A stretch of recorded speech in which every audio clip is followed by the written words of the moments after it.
Hey guys, welcome back to another episode of the Mind Muscle Connection podcast. Today is a solo episode, and I have a topic I want to dive into, and that is around the three things that determine which body comp approach I take with clients. So, whether that's we need to focus more on just being at maintenance and working on lifestyle stuff, maybe we need to push a surplus, maybe we need to push a deficit, maybe we just need to focus at changing our body composition at maintenance. I'm going to go over the three things that determine that in today's episode. But first, before I do that, if you are interested in learning more about our body recomp, what it is, how to do it, the two different types of body recomp, why it's important to focus on body composition, then my free checklist is for you. And the link to that is in the show notes.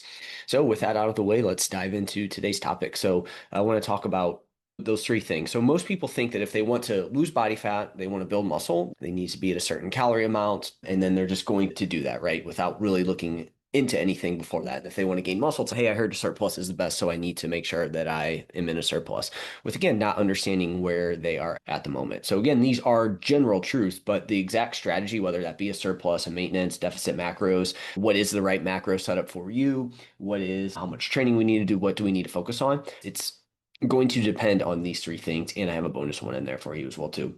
So the first thing that we're going to look at is your current body composition. Okay, so how much body fat do you have? How much muscle do you have? This is ultimately going to be the most important thing here in terms of it's just a highly underrated aspect, what direction people need to go. You hear people talk about, hey, you need a surplus. Hey, you should be in a deficit. Should I be more aggressive? Should I not? Can I build muscle right now in a deficit? Can I build muscle in a surplus? Do I have to be a maintenance? Like all these things are going to be super it's really going to depend on your current body composition. How long should I fat loss diet for? How aggressive do I need to be? Again, this is all going to be dependent on your body composition. I think people don't understand the importance of the role of body composition and which direction we go. And that's why I put it number one, because it is ultimately most important. A client at, let's say, 20% body fat for men, let's say 30% for women, they're going to require a different strategy than someone already at, say, 10 to 12% for men or 20 to 22% for women, right? You take someone at 20% body fat for men, they're probably going to be able to be in a deficit and build some muscle. But at 10 to 12%, probably not going to happen. Same thing for women. The leaner you get, let's say you're under 20%, it's like you're probably going to need to be in a surplus to build muscle. I'll talk about gender differences here in this episode, but the higher your body fat is, so let's say you're closer to 25% as a male, like you're really going to be able to be aggressive with fat loss and push straight through. For women, same thing. If you're leaner, like we have to be more on top of the stress load on your body, what's going on there. But again, the higher your body fat percentage is, we can be a bit more aggressive in our approach there, with the caveat of I'm going to go over some gender differences of the stress response to dieting and just stress response in general. But just to give a little bit more context behind all this, an aggressive fat loss for a leaner person is not ideal, right? And they may need a bit more higher calorie days. And as I'm going to talk about here with women in general, they may need more days at maintenance in general. But when you look at somebody's body composition, we probably don't want to be as aggressive with fat loss. And we also need to probably take some refeed days the leaner somebody gets. Someone at higher body fat levels will probably respond a lot better to a slightly more aggressive deficit. And that may be the thing that they need to drive through versus a slower approach. They can probably be a bit more aggressive and they may need it depending on their body composition. And someone at higher body fat does not need a surplus to build muscle. So the higher you are on this chart, understanding women need higher essential body fat levels, less of a need for a surplus here. And then someone at higher body fat levels is at a better place to build muscle at maintenance or deficit. We have to think body fat levels are stored energy on our body. So that's going to change how we go about this process of an energy deficit, surplus, whatever it may be there.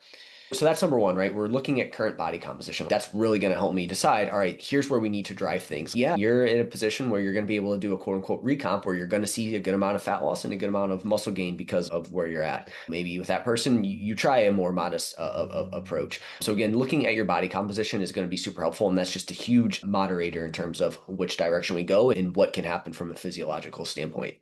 Number two is going to be total stress load on the body. This isn't just you're feeling stress, it's we're looking at total systemic load. So I've had some episodes in the past where I've talked about 7 common stressors on the body. And so again, we need to look at this entire stress load on the body, and it is more than just I feel stress. That's probably one of the biggest things clients say to me is, man, I didn't realize that, yeah, maybe I don't necessarily feel mentally stressed, but from like a there's a lot of stress on your body. This can show up as high resting heart rate. This can show up as even high like blood sugar, like higher glucose. That can be a sign of high stress on the body, or again, you're constantly having a stress, like that's a constant stressor on the body, or sleep, high training load with poor recovery. Like these are all stressors on the body. Even a calorie deficit can be a stressor on the body in certain situations, as I'll talk about here. For some people, though, if you're at higher body fat levels, that in itself is a stressor on the body. And so we would need to in order to drop that stress load on the body, we would need to be in a deficit. In that situation, the deficit would probably be a positive, whereas someone that's leaner, being in a deficit is going to be a large stressor on the body. So again, it is very context dependent. So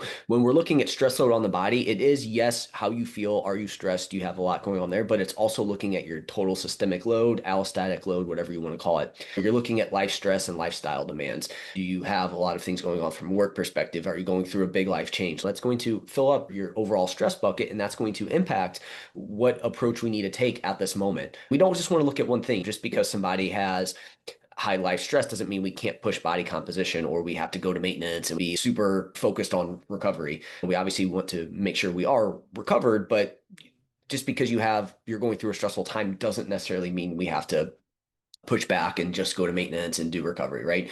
We're looking at the entire load on the person, and how do they handle stress? This is also super important.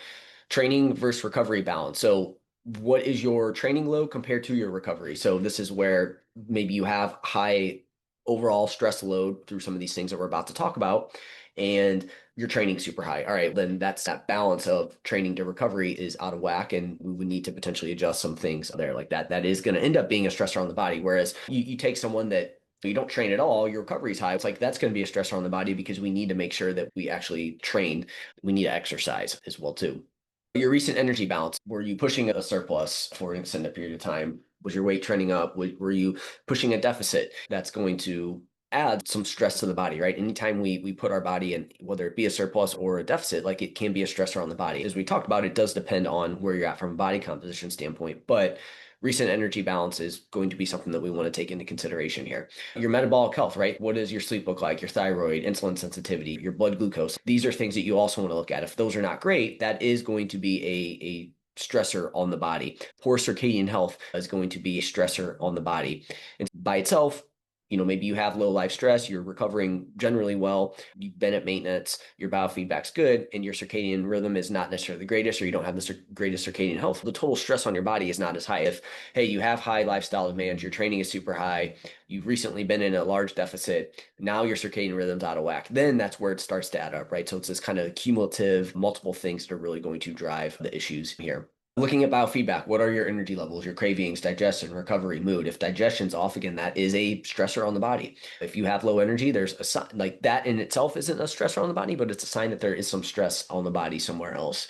And even your mood, that can be a sign of, is there some stress on the body somewhere? Because I've seen this happen a ton with clients where they're going through a stressful time and their motivation's lower, right? They don't feel as good. They don't make as great of choices. And that is a sign somewhere that the stress load is high on the body. And as I've said throughout, some people can handle a bit more stress on the body, some people less. It just depends. Even looking at blood work, right? That can tell us some stress on the body. Maybe it is, you look at blood sugar that's high, maybe triglycerides are high, whatever it may be, or maybe HSCRP, which is your highly sensitive C-reactive protein, which is a good sign of inflammation. If that's high, there's some stress on the body that we need to work on. And then for some people, body fat levels themselves are a stressor. So whether that be too high or too low, a lot of people think, oh, if you're super lean, that's better than being overweight. And again, if you're super lean, you're probably exercising. That's going to be great. But there is this kind of Goldilocks zone of body fat percentage that you're going to feel your best, because when we get too high, there can be some issues downstream. You're going to start to see things be out of whack from a hunger standpoint. Again, generally speaking, the higher your body fat is, that means there's some lifestyle practices that aren't great, and that's going to impact your overall metabolic health, your hormonal response, your hormonal health. Like all these things are going to get impacted with higher levels of body fat. What would that be? You're probably looking at 20 to 25% or higher for men is generally where you're going to start to see that. Ideally, we're going to get even lower than that if we really want to reach quote unquote peak health.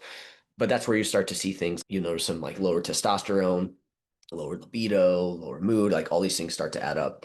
Women, you're probably looking at 30% or higher there too, where you start to see some hormonal dysregulation, the mood aspect side of things, where these things start to pop up. But then we go to the flip side. For men, probably 8 to 10% or lower.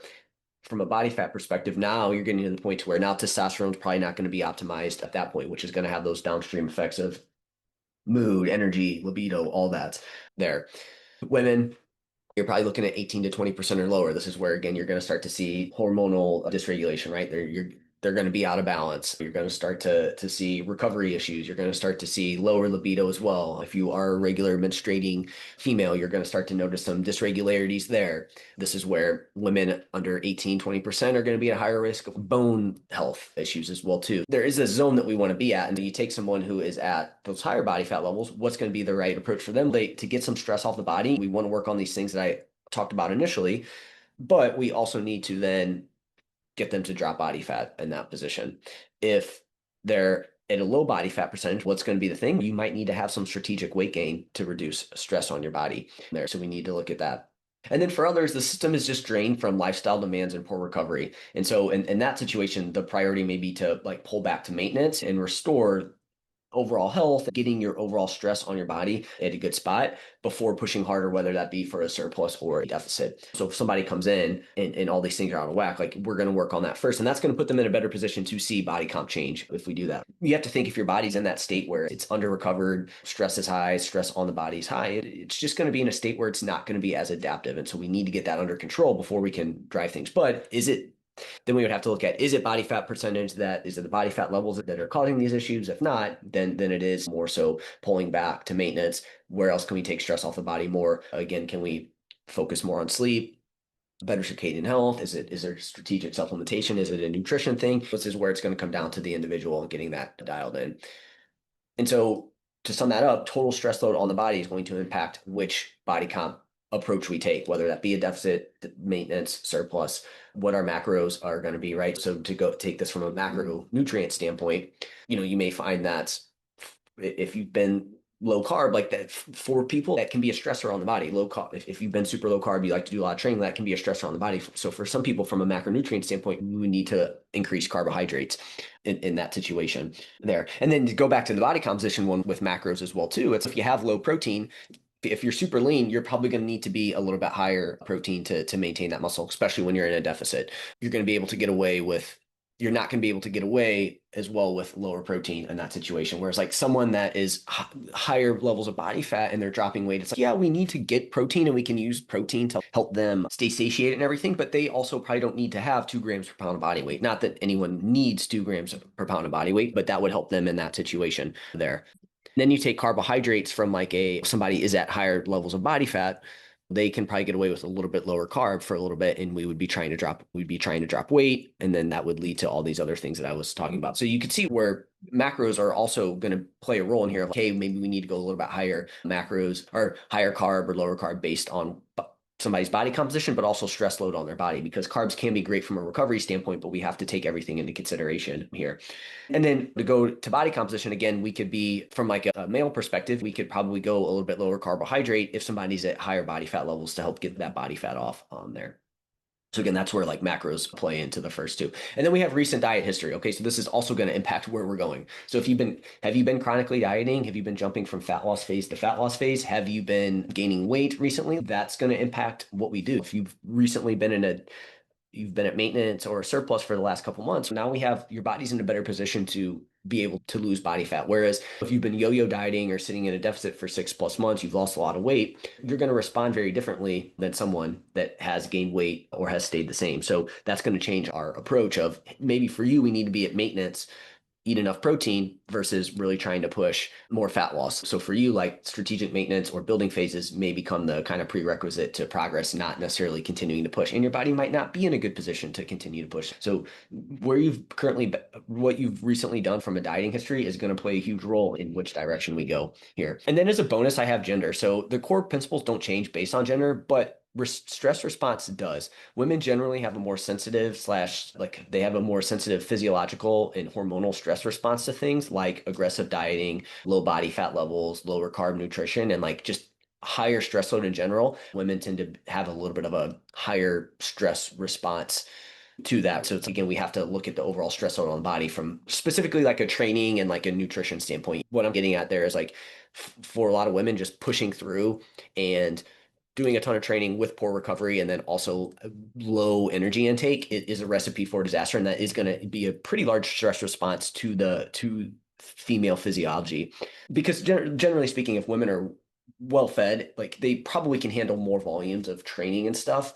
But that's the kind of key there is when it starts to add up, like with high training load, high training output, low calorie intake, that's where you start to see some issues there. So women do typically have a higher stress response, which just means that we have to focus more on the recovery side of things versus just pushing a large deficit, low carb dieting, high training load, etc. Whereas men typically don't see as large of a stress response. And this is just due to hormones, right? Like testosterone, there's probably a little bit more wiggle room there. And men have a just general less need for essential levels of body fat. Like we still need essential levels of body fat as men, but we can get away with a little bit lower and it's not going to be as stressful on the male physiology as it would be to female physiology.